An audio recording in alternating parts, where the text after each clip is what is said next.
curso técnico em florestas. Aqui é o professor Rafael e na nossa disciplina de fertilidade e nutrição de plantas estaremos abordando na aula de hoje o tema acidez do solo e calagem. Então, como objetivos da nossa aula, nós temos o objetivo de entender a origem da acidez e suas formas no solo, identificar os problemas causados pela acidez no solo, reconhecer o que é calagem do solo e seus benefícios e identificar os principais corretivos de acidez do solo e como deve ser recomendada então a sua utilização. E então nessa aula nós estaremos estudando então os conceitos de ácido e base, bem como pH e sua reação no solo. E estudaremos então por que o solo tende a se acidificar e as implicações disso para o crescimento das plantas e depois então a recomendação de correção de acidez e quais os procedimentos então para realizar então essa correção de forma eficiente e econômica. Então, para a gente dar a introdução ao nosso assunto, então, nós veremos um pouco então, a respeito das noções então de ácido, base e pH. Então, ácido é tido como toda substância que em solução aquosa vai liberar íons H+. Um exemplo que nós temos de ácido é o ácido sulfúrico, que em meio aquoso então ele vai se dissociar e vai liberar íons H+ no meio.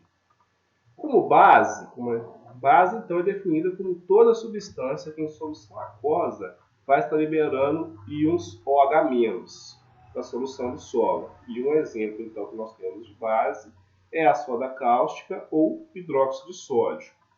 Já o pH representa então uma forma de expressar a concentração, ou seja, a quantidade de íons de hidrogênio existente então em uma determinada solução. E com relação ao solo, como a concentração de H+ no solo normalmente ela é muito baixa, para esse valor ser expressado de forma mais visível, de uma forma mais fácil de ser visualizada, então, a fórmula matemática então, para expressar a concentração de H+ no meio, ou seja, a medida de acidez, é o pH, ou seja, o potencial de hidrogênio no solo, cuja fórmula química é menos log da concentração de H+. Então, ou seja, quando se quer calcular o pH de um meio, é só aplicar o inverso, então o logaritmo inverso da concentração de H+, e então estaremos obtendo a concentração de hidrogênio no meio para a gente estar obtendo o pH do solo. Com relação então ao pH, nós temos esse quadro que mostra então a relação entre a concentração de íons H+ no meio e o pH. Ou seja, quando o pH, que a gente pode observar que está variando de 1 a 6, na coluna esquerda, então quando a gente observa a concentração de íons H+ no meio, no pH 1, então nós temos a concentração de 0,1 mol de H+ no meio. Quando o pH vai para 2, nós temos 0,01 mol de H+, pH 3, 0,001 e assim sucessivamente. Então, de maneira que, à medida que vai se aumentando o pH do solo, vai havendo então uma redução na concentração de íons H+ no meio.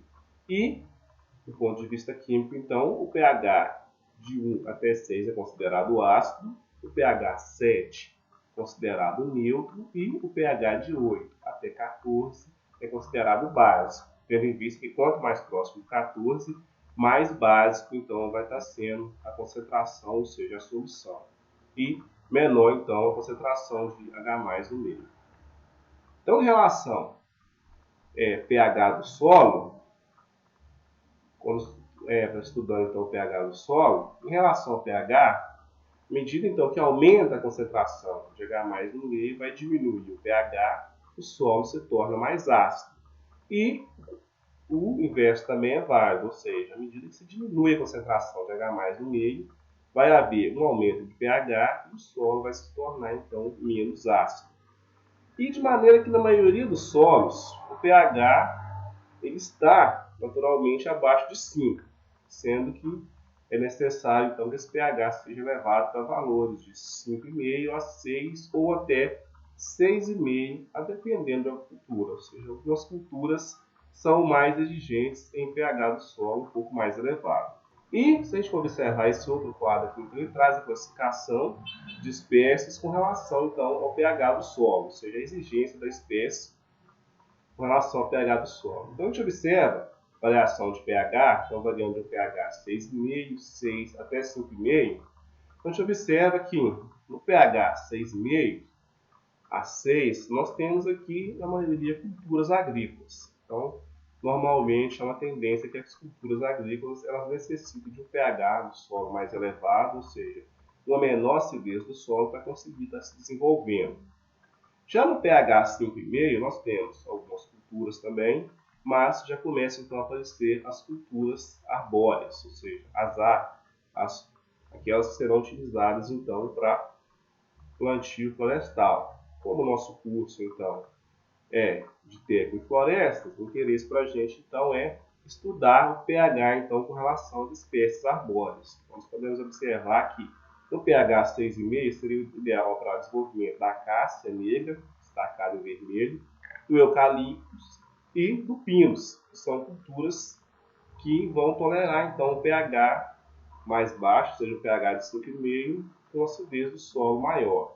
E outras culturas, que a gente observa aqui, como a araucária, elas normalmente então, não necessitam de uma correção do solo para a realização do plantio. E por que então que é importante a gente estar estudando pH de solo? Porque normalmente o pH ele vai estar influenciando principalmente na disponibilidade de nutrientes no solo. Então nós temos esse gráfico que mostra essa relação do pH com a disponibilidade de nutrientes.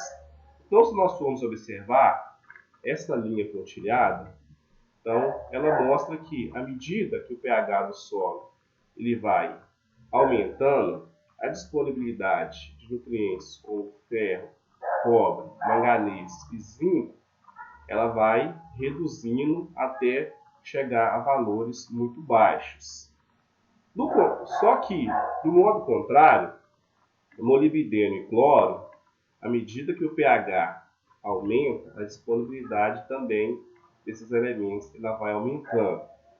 E é interessante perceber também que o teor de alumínio, que é um elemento tóxico para a maioria das plantas, somente aquelas mais sensíveis, então a gente observa o seguinte, que uma variação então, no pH de 5 para 6 já é suficiente então, para abaixar bem os teores de alumínio, então tirando o alumínio da faixa de toxicidez para as plantas. E cálcio, magnésio e potássio, que a gente vai ver que são as bases do solo, então, à medida que o pH aumenta a disponibilidade e depois estabiliza. Enxofre, nitrogênio e boro segue uma tendência quadrática, onde chega ao máximo e depois começa a haver uma redução. Também ao aumento do teor de fósforo à medida que aumenta o pH. E é importante observar nesse gráfico que nós temos então aqui uma faixa adequada para o desenvolvimento da maioria das culturas, que representa então o pH em torno de 6 até 6,5. Seria o pH adequado para o desenvolvimento da maioria das culturas. E já que estamos falando então de pH, que é uma medida de acidez do solo, nós vamos falar um pouco então a respeito da origem da acidez do solo. Então é importante entender que a acidez do solo é um processo que ocorre naturalmente.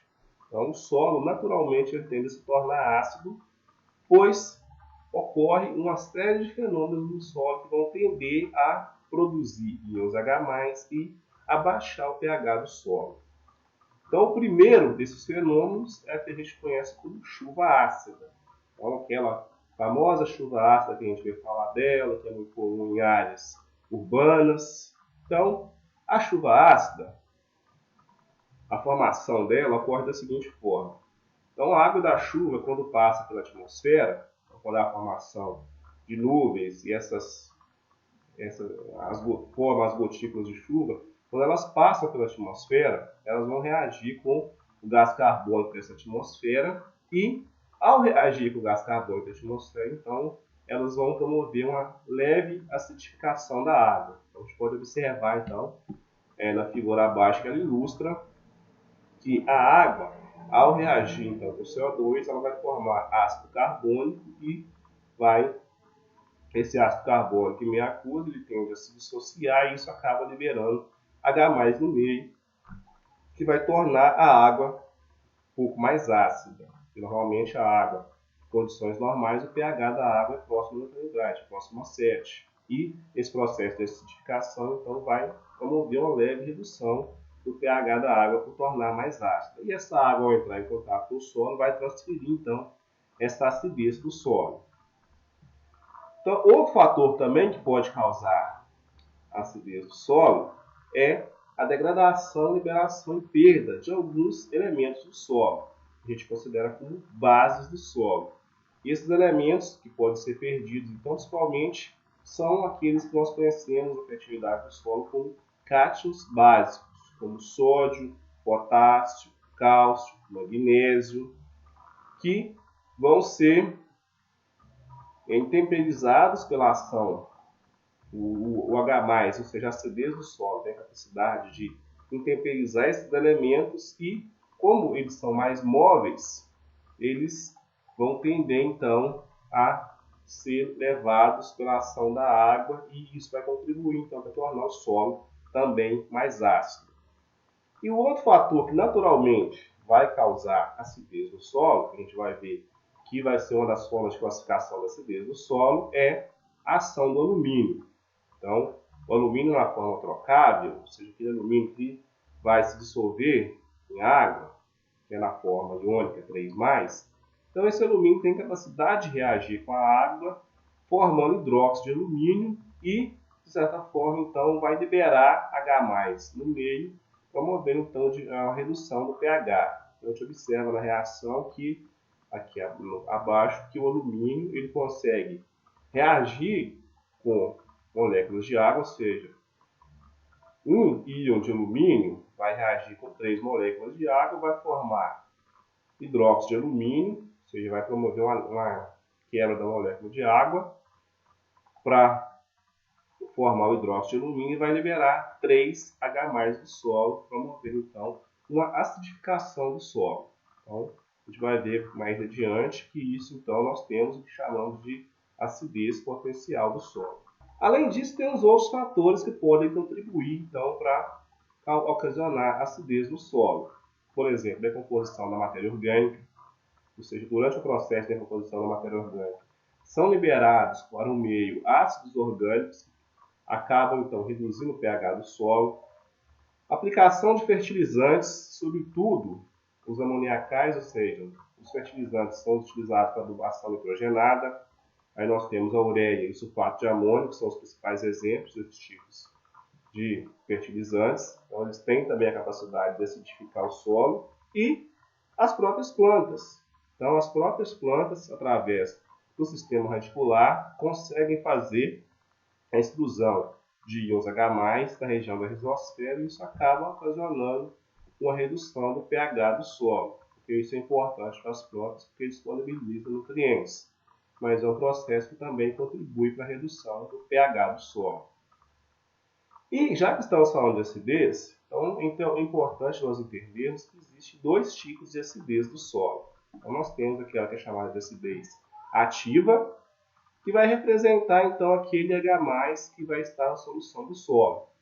Então, isso quando aquele íon hidrogênio que está na solução do solo é chamado então de acidez ativa.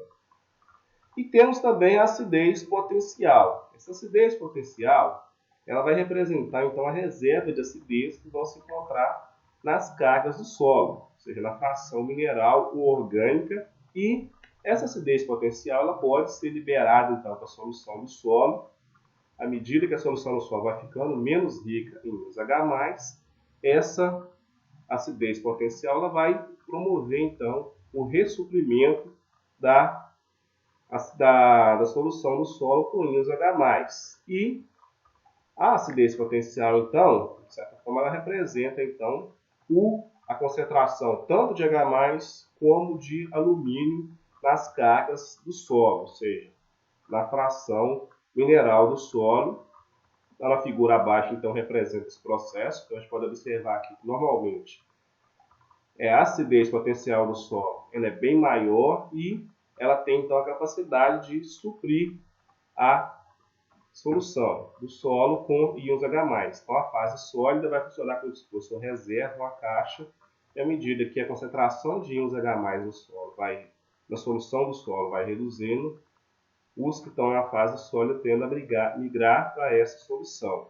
Então, pode-se dizer que a acidez potencial, então, ela repõe os íons H+ da acidez ativa do solo. Agora, como então promover a correção dessa acidez? A correção da acidez do solo, então, ela é feita através da aplicação de corretivos. Então, a gente vai ver que o principal deles é o calcário, que essa correção da acidez, então, ela apresenta algumas vantagens para o solo. Por exemplo, ela causa aumento da disponibilidade de nutrientes, também promove fornecimento direto de cálcio e magnésio, tendo em vista que esses nutrientes são fornecidos via calagem.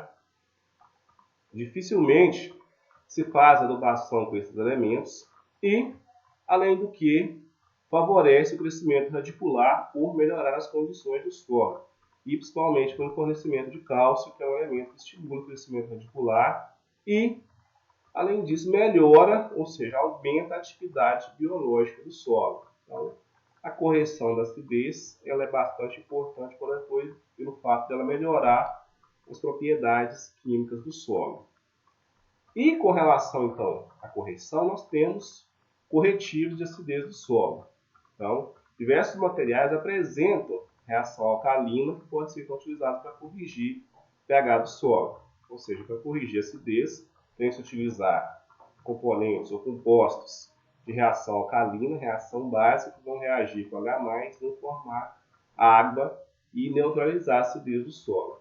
Dentro dos corretivos que podem ser utilizados para neutralizar o efeito da acidez, então nós temos a cal virgem, a cal apagada ou hidratada, calcário calcinado, conchas moídas, cinzas, resíduos industriais, algumas escórias de siderurgia, resíduos da produção de celulose. Então, tudo isso aí são subprodutos da indústria de produção da siderurgia ou de celulose, que tem a capacidade, então, de promover reação alcalina e pode ser utilizado como corretivo de acidez do solo.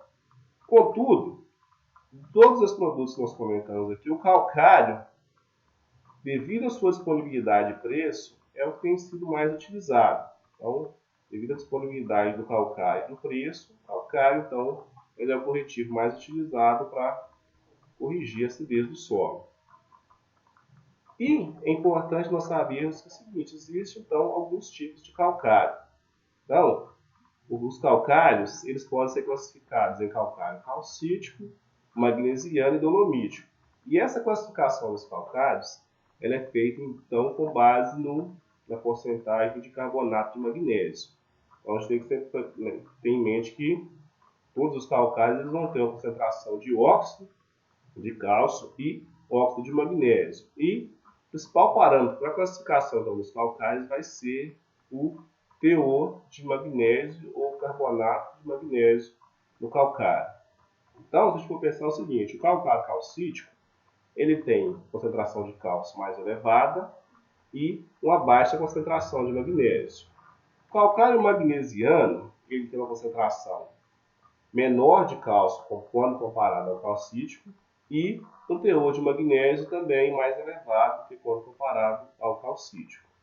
Então, e o calcário dolomítico é o que tem o menor teor de cálcio e o maior teor de magnésio. Então, muitas vezes leva a gente a pensar que é o calcário magnesiano, que tem um teor de magnésio mais elevado, mas justamente pelo contrário, é o calcário dolomítico, que tem um teor de magnésio mais elevado, que depois a gente vai ver que ele vai proporcionar então a relação mais adequada para o solo. Então, o calcário dolomítico é o calcário mais utilizado e o mais recomendado, então, devido ao fato de ter um teor de magnésio mais elevado no solo e, ao se promover a calagem do solo, então, evita-se que seja causado então um desbalanço no teor de cálcio e magnésio do solo, cujo valor ideal fica em torno de 3:1. Ou seja, para cada elemento cálcio, o ideal seria ter um magnésio no solo, ou seja, uma relação 3:1. E quando se usa o calcário dolomítico, consegue-se obter esse valor. E é importante também a gente saber que os calcários eles apresentam algumas características que vão determinar então o seu uso. Então, quanto às características e eficiência da correção da acidez, dois aspectos são importantes a ser considerados nos calcários: a composição e a granulometria do calcário. Então, com relação à composição do calcário, vamos observar que então, os calcários eles têm uma composição variada, mas cada calcário, então a gente vai observar aqui que eles vão apresentar então uma formulação química. E para fazer então a classificação, para se estudar a composição química do calcário com relação à composição, é considerado então o que a gente chama de poder de neutralização ou equivalente carbonato de cálcio. Ou seja, quando se vai estudar a eficiência relativa, que é o poder de neutralização do cálcio, que é uma característica relacionada à composição do calcário, então o padrão é tido então como o carbonato de cálcio. Então se observa que o corretivo carbonato de cálcio, então, cuja forma química é o mineral calcita, ou carbonato de cálcio, ele tem um poder neutralizante igual a 100%, ou seja, ele é o padrão. E a gente observa que o carbonato de magnésio já tem um poder de neutralização de 119%, ou seja, quando comparado ao padrão que é o carbonato de cálcio, o carbonato de magnésio então é 19% superior. O poder de neutralização do carbonato de magnésio é 19% superior. E assim vai para o hidróxido de cálcio, que vai ser 35% superior ao carbonato de cálcio, o hidróxido de magnésio 72%, o óxido de cálcio 79% e o óxido de magnésio então vai chegar a ser 148% superior ao carbonato de cálcio, que é o padrão. Então, isso vai influenciar na quantidade química que vai ser aplicada desses elementos no solo para promover, então, a correção da acidez. Ou seja, quanto maior o poder de neutralização, a gente observa que menor vai ser a quantidade do elemento, então, a ser aplicada para promover, então, a correção da acidez do solo. Então, outra característica importante que eu tinha falado, que era a granulometria.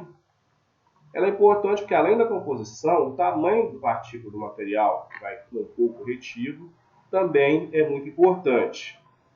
E com relação então, ao tamanho, nós temos então as frações granulométricas, que a gente vai ver aqui que varia de 2, maior do que 2 milímetros, entre 2 a 0,84 milímetros, 0,84 a 0,3 milímetros e menor que 0,3 milímetros.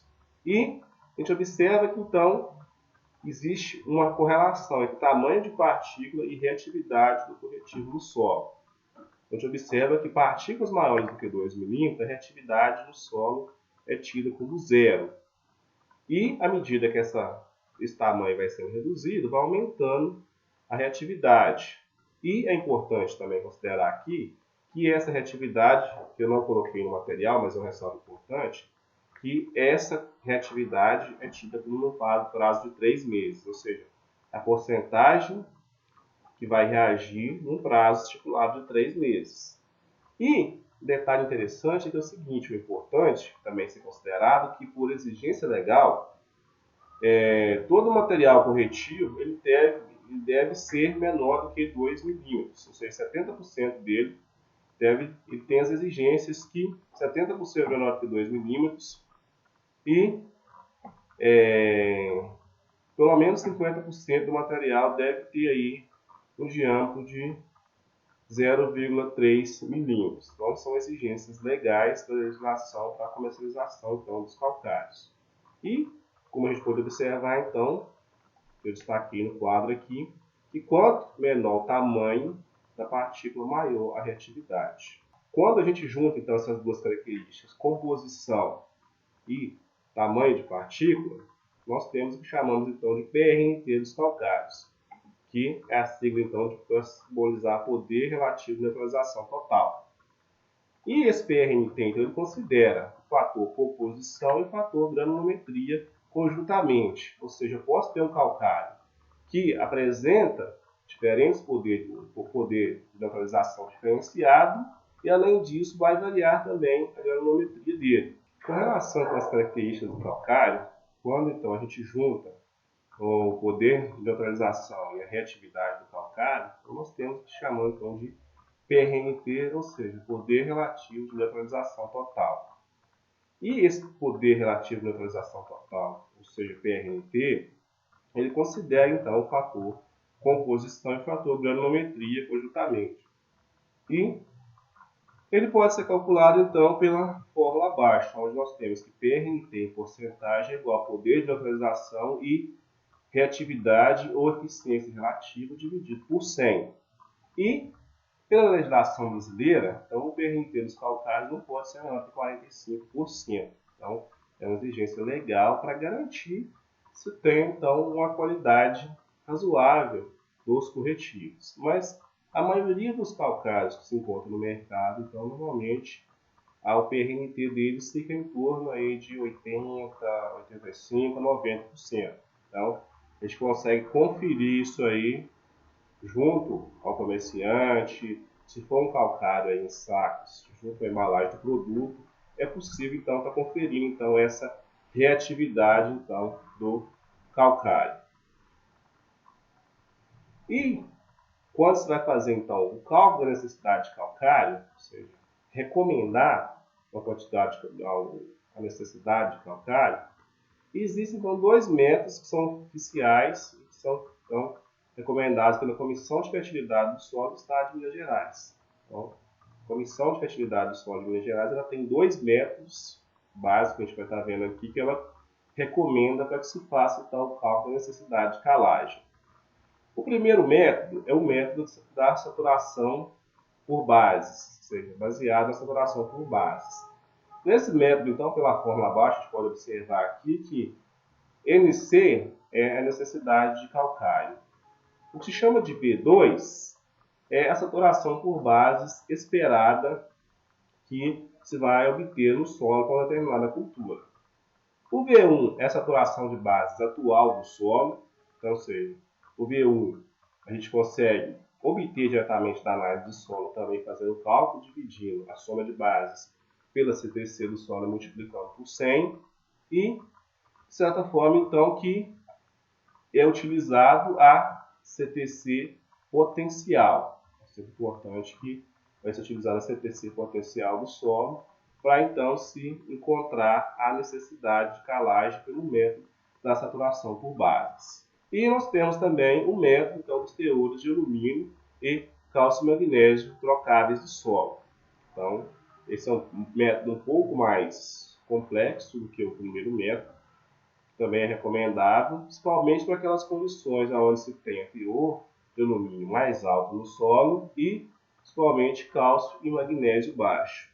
Então, por esse método, nós temos, então, o valor de Y, que é um fator de correção da dose recomendada pelo teor de argila do solo, aonde o valor de Y varia, então, de 0 a 1 para solos arenosos, 1 a 2 para solos de textura média, 2 a 3 para solos argilosos e 3 a 4 para solo muito argiloso. Então, é um fator de correção. O AL é o teor de alumínio trocável no solo, que vem na análise de solo. O MT é a saturação de alumínio tolerada pela cultura, isso aí vem no manual de recomendação. O T, aqui então vai ser a CTC efetiva do solo, dividido por 100, que vai ser multiplicado então pelo fator X, que vai ser o fator da planta quanto ao requerimento de cálcio e magnésio, normalmente varia de 1 a 3,5, descontando então o teor de cálcio mais magnésio do solo, que a gente obtém na análise de solo. E com relação a esses métodos, então a gente vai estar vendo isso na próxima aula, então, na aula presencial, nós vamos ter a oportunidade então de ver como que são feitos esses cálculos, a gente vai fazer uma atividade em sala desses cálculos. Então, para fazer a interpretação e recomendação de calagem. Só que, na hora de encontrar a quantidade de calcário a ser aplicado, sempre tem que imaginar que, no primeiro cálculo, nós fizemos o cálculo, então, da necessidade de calagem. Só que, para encontrar, então, aquela quantidade de calcário que vai ser aplicada no campo, que é o que a gente chama de quantidade de calcário a ser aplicado, ou QC, alguns fatores, então, vão ter que ser considerados. Então, na hora de calcular a quantidade de calcário a ser aplicado, o que você vai fazer? Vai pegar aquela necessidade de calcário que foi calculada ou pelo método de saturação por bases, ou pelo método dos teores de alumínio e cálcio e magnésio no solo, e vai multiplicar por a porcentagem da superfície do terreno a ser coberta pela calagem, que a gente chama de SC, ou seja, superfície coberta em porcentagem, e dividir por 100. Isso por quê? Porque você pode preferir ou optar por não fazer uma calagem em área total. A gente vai ver que ela pode ser feita também em faixas. O segundo parâmetro, que é o segundo, que é considerado como PF, é a profundidade que o calcário vai ser incorporado. Normalmente, o valor é dividido por 20, porque no sistema convencional, a profundidade de incorporação do calcário é até 20 centímetros. Então, esse valor é em centímetros. E o último, então, parâmetro vai ser a ser considerado, então, é o PRNT. Ou seja, nós estaremos multiplicando, então, por 100 dividido pelo PRNT. Então, se a gente for observar, na hora de recomendar a quantidade de calcário a ser aplicado, a necessidade de calagem ela é corrigida, multiplicando-se, então, pela superfície coberta, pela profundidade de incorporação do corretivo no solo e pelo PRNT, ou seja, pelo poder relativo de neutralização total do solo, que nada mais é, então, do que a junção do poder de neutralização e da eficiência relativa do corretivo. Formas, então, de aplicação do corretivo. Quando se vai fazer, então, a aplicação de corretivo no solo, alguns pontos devem ser observados. Então, a gente já viu que na fórmula, a profundidade de incorporação ela é um parâmetro importante. E considerando, então, as culturas arbóreas, já que estamos no curso de florestas, técnico de florestas, normalmente para as culturas arbóreas, como elas têm um crescimento reticular mais profundo no solo, então a incorporação do calcário ela deve ser pelo menos até 40 centímetros ou, se possível, mais que 40 centímetros. Então, o período de aplicação para fazer o plantio tem que ser pelo menos 3 meses. Então, ou seja, recomendável então, que se aplique o calcário pelo menos 3 meses antes de realização do plantio. A forma de aplicação então, do corretivo. O corretivo pode ser aplicado em área total, em linhas ou em covas. Normalmente, para as culturas arbóreas, recomenda-se a aplicação em linha e, no caso, também em cova. Ou seja, as recomendações levam em consideração que uma certa quantidade de calcário seja também aplicado na cova para fornecer principalmente cálcio e magnésio para o desenvolvimento inicial da muda. E com relação então à necessidade de reaplicação de calcário no solo, ou seja, para saber se você vai precisar fazer uma nova aplicação, isso vai depender principalmente da análise de solo. Então, a análise de solo é que vai te indicar se você realmente precisa fazer uma nova aplicação de calcário. Em termos gerais, a recomendação então que seja feita uma análise então, a cada 3 anos. Mas existe uma outra ressalva importante, é que quando a quantidade de calcário a ser aplicada der um valor maior que 5 na análise por hectare, recomenda-se então dividir essa dose em 2 aplicações. Então, ou seja, você faça 2 aplicações quando a dose for acima de 5 na análise por hectare, para evitar então efeitos negativos do que a gente chamaria de ser uma supercalagem de solo.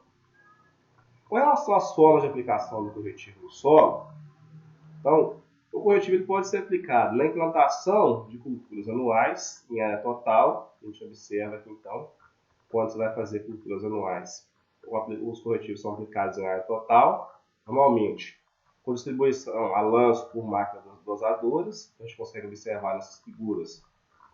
Abaixo aqui, então, a aplicação de calcário, então, pelo distribuidor acoplado ao trator, que faz então a distribuição do calcário na área e posteriormente é feita então a aração e gradagem para estar então incorporando esse corretivo no solo. Além disso, a aplicação pode ser feita na linha de plantio, aonde quando se faz a aplicação na linha de plantio, o objetivo então é aplicar cálcio e magnésio, podendo se aplicar aí de 100 a 300 então quilos por hectare do corretivo. E em lavouras perenes já implantadas, a aplicação então ela pode ser feita a lanço sem incorporação. Então, e você vai fazer então a aplicação para cobrir então a área de projeção da copa dessas plantas. E aqui então a gente observa que somente em pequenas áreas a aplicação do corretivo ela pode ser feita então de forma manual. Você pode então pegar um balde e fazer uma aplicação manual desse corretivo no solo.